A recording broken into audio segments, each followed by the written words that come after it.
ಮನೆಗೆ ಯಾರೇ ಬಂದರೂ ಖಾಲಿ ಕೈಯಲ್ಲಿ ಕಳಿಸ್ಬೇಡಿ, ಅವ್ರಿಗೆ ಏನಾದ್ರು ಕೊಟ್ಟು ಕಳಿಸಿ. ದೇವರು ಬಂದರೆ ಏನು ಕೊಡಬೇಡಿ ಅಂತ ಹೇಳಿದ್ದಾರೆ. ಯಾಕೆ? ದೇವರಿಗೆ ಕೊಡುವ ವಸ್ತು ನಮ್ಮ ಹತ್ರ ಏನಿಲ್ಲ. ನೋಡಿ, ಇಡೀ ಭೂಮಂಡಲವನ್ನೇ ದಾನ ಮಾಡಿದ್ರು ದೇವರು ಬಿಡದೆ ತುಳಿದ ಬಲಿಯನ್ನ. ಯಾಕೆ ತುಳಿದ? ನಾ ಕೇಳಿದ್ದೆ ಒಂದು, ನೀನ್ ಬೇರೆ ಕೊಡ್ತೀಯಾ? ಇದೇನು ಭೂಮಿ ನಿಂದ, ನಿಮ್ಮ ಅಪ್ಪಂದ, ನಿಮ್ಮ ತಾತಂದ? ನಂದು ಒಂದ. ನಂದನ್ನು ನನಗೆ ಕೊಟ್ಟು ಜೋರು ಹೊಡಿತೀಯ? ನಾನು ಕೇಳಿದ್ದಿದಲ್ಲ ಅಂದ. ಹಾಗಾದ್ರೆ ಅವ್ನು ಕೇಳಿದ್ದು ಯಾವುದು ಗೊತ್ತಿಲ್ಲದೆ ಏನೇನೋ ಕೊಟ್ಟರೆ ಅವನು ತಗೊಳ್ಳಲ್ಲ.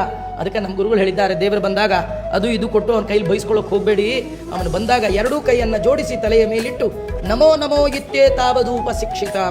ನಾವು ನಮ್ಮ ಗುರುಗಳಲ್ಲಿ ಏನು ಟ್ರೈನಿಂಗ್ ಪಡೆದಿದ್ದೇವೆ ಅಂದರೆ, ದೇವರು ಕಂಡಾಗ ಎರಡೂ ಕೈಯನ್ನು ಗಟ್ಟಿಯಾಗಿ ಜೋಡಿಸಿ ತಲೆಯಲ್ಲಿಡೋದು ಮಾತ್ರ ಕಲ್ತಿದ್ದೇವೆ. ಅದಕ್ಕೆ ತಿರುಪ್ತಿಗೆ ಹೋದಾಗ ಹಣ್ಣಿಲ್ಲ, ಕಾಯಿಲ್ಲ, ಧೂಪ ಇಲ್ಲ, ದೀಪ ಇಲ್ಲ. ಮೊದಲನೇ ಬಾಗಿಲು ಎಲ್ಲಿ ನಿಮಗೆ ನೆನಪು ಬರುತ್ತೋ ಅಲ್ಲಿಂದಲೇ ಗೋವಿಂದ ಗೋವಿಂದ ಗೋವಿಂದ ಗೋವಿಂದ ಗೋವಿಂದ.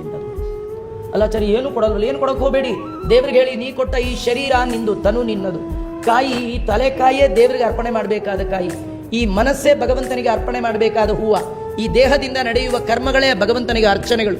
ಹಾಗಾಗಿ ಕಾಯೇನ ವಾಚ ಮನಸ ಇಂದ್ರಿಯ ಇವೆಲ್ಲವನ್ನು ಕರೋಮಿ ಯದ್ಯತ್ ಸಕಲಂ ಪರಸ್ಮೈ ನಾರಾಯಣ ಏತಿ ಸಮರ್ಪಯೇತ್ ಅಂತ ಆ ಭಗವಂತನಿಗೆ ಅರ್ಪಣೆ ಮಾಡಿ